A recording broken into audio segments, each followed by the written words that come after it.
Ibig ang tunay mga kaibigan yung kapiling. Dapat tayo magsay. Gandang araw naman sa paulit-ulit na nagsisinungaling. Kasalanan eh. Kasalanan na sabi niya wala siyang ginawang kasalanan. Bakit man? Ako anda. Ang bayanan niyang bayan. Aming pagdiriho, ang pagtitimpikan nito. Sunod sa iyong pinahayag ng iyong anak, ang iyong kalooban. Mga apit dukha. Ngayon ay iyong inisang paglilingkod.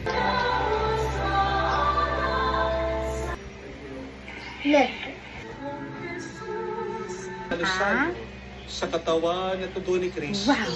Ang mami Sa ng aming mga kapatid, na nabuo aming Panginoong mapuri Espiritu Santo.